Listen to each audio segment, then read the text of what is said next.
சீத்தம்மா, உனக்கு உச்சி பகடு எடுத்து தலைவாரி ஜடை பின்னி சூடாமணியும் பிச்சி பூவும் வச்சு விடுறேன்பா.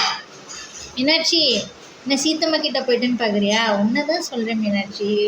சீத்தம்மா, நான் அந்த ஃப்ளோவில் தான் வந்துட்டுருக்கேன். கிளி மாதிரி இருக்க சீத்தம்மா நீ. தியாகராஜர் திருவையாறு தர்மசம்வர்தினி அம்பாள் மேலே பாடும் கீர்த்தனை பார்ட் 1 புக்கில் சொல்லியிருந்தேன்.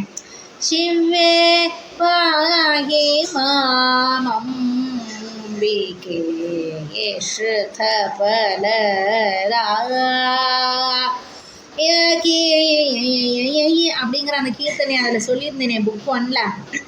அதில் சீத்தம்மையை பற்றி சொல்லியிருந்தேனே. சீத்தம்மாவை பற்றி ஈஸ்வரி ரக்ஷி அப்படின்னு ஆரம்பிக்கிறதுல அந்த தியாகராஜர் சொல்கிறார், ஈஸ்வரி என்ன ரக்ஷி அப்படின்னு தர்மசம்வர்தினி மேலே ஆரம்பித்து கடைசியில் அந்த கீர்த்தனையில் எப்படி ஃப்ளோவில் வரும்பொழுது நூ ராம சீலுக நோ பீர ந பூமியே அப்படின்னு சொல்லி நடுவில் ஒரு வார்த்தை சொன்னேனே, ராமனின் கிளியே அப்படின்னு அதில் பாடுறாரு அவரு. செல்ல கிளி மீனாட்சி, செல்வங்கள் நிரம்ப கொண்டவ சீதை என்னும் கிளி. உனக்கு நான் காசு மாலை வாங்கிட்டு வந்திருக்கேன், போட்டு விடுறேன்ப்பா. சீதே, ராமாயணங்கிற இதிகாச காவியம் சீதாயனங்கிற பேரில் வந்திருக்கணும். ஏன் தெரியுமா சீத்தம்மா? உன்னால தான் ராமனுக்கு பெருமை. நீ மட்டும் ராவணன் மாளிகையில் நல்லா ஜோராக அலங்காரம் பண்ணிண்ட. இனி ராம எங்க இந்த கடலை தாண்டி வரப்போகிறான், அவனால் முடியாது அப்படின்னு ராவணனுக்கு ஏற்ற மாதிரி அசைஞ்சு கொடுத்துருந்தா ராமாயண காவியம் எப்படி வந்திருக்கும்? அனுமனின் முயற்சி வீணா போயிருக்குமே. உன் அப்பா ஜனகருடைய பெருமை என்ன ஆகிறது? உன்கிட்ட இருக்கும் மங்கள குணங்களின் மதிப்பு என்ன ஆகியிருக்கும்? உன் தபஸ், வைராக்கியம், மன உறுதி, பொறுமை, தர்மத்தை கடைபிடித்து நீ வாழ்ந்து வந்திருக்கியே, இதெல்லாம் என்ன ஆகியிருக்கும்? அஃப்கோர்ஸ் ராமன் சிறந்த வீரன், அவனும் நல்ல குணங்கள் தர்ம சிந்தனை கொண்டவன் தான். ஆனால் சீதை இல்லைன்னா ராமன் ஜஸ்ட் ஆஸ் அதர்ஸ் ஒரு அவதாரம் மட்டும்தான். எப்படி? பரசுராம அவதாரம், வாமன அவதாரம், மத்ஸ்ய அவதாரம், கூர்ம அவதாரம், நிருசிம்ம அவதாரம், பலராம அவதாரம் மாதிரி அந்தந்த அவதாரத்தில் ஒவ்வொரு முக்கியமான வேலையை நிறைவேற்றிட்டு முடிச்சுட்டு அந்த அவதாரத்தினுடைய நோக்கம் முடிஞ்சிருச்சு. ஆனால் ராமாயணம் அப்படி கிடையாதே.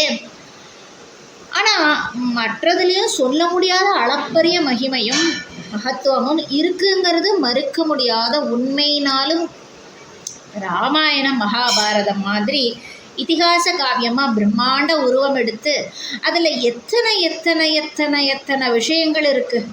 அதுக்கு முக்கியமான கதாபாத்திரங்கள் சீதை மற்றும் திரௌபதி. இந்த 2 காவியத்தில் முக்கியமான கதாபாத்திரங்கள் சீதையும் திரௌபதியும். சீதை இல்லாத ராமன் ஏது? சீதை இல்லாமல் இருக்கும் ராமனுக்கும் சிறப்பு ஏது? பெருமை ஏது? கீர்த்தி ஏது?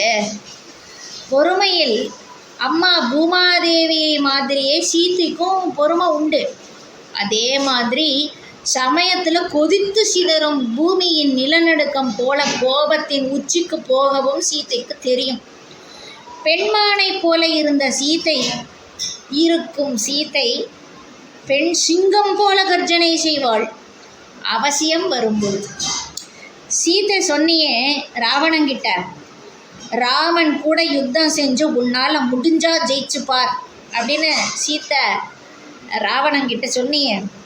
அனுமன்கிட்டையும் சீதை சொன்னியேம்மா, ராமலக்ஷ்மணரை யுத்தம் செஞ்சு ராவணனை வெற்றி காண சொல் அப்படின்னு. அப்படின்னா சீத்தையும் யுத்தத்துக்கு தடை சொல்லாமல் யுத்தம் நடக்கணும்னு ஆக்ஞை பண்ணியிருக்க. அதுக்காக சீத்தை கெட்டவன்னு அர்த்தம் கிடையாது. அவகாசமும் நல்ல வார்த்தைகளை சொல்லியும் செய்யும் அதர்ம செயலின் வேகத்தை உணர்ந்து நிறுத்தி கொள்ளாத அதர்மியான ராவணனின் தீய எண்ணங்கள் அழிவதற்காக யுத்தம் அவசியப்பட்டது அப்படின்னு சீதையான நீ அப்போ உணர்ந்து இருந்து கோபம் வந்தது உனக்கு மீனாட்சி. சீக்கம்மா மீனாட்சி.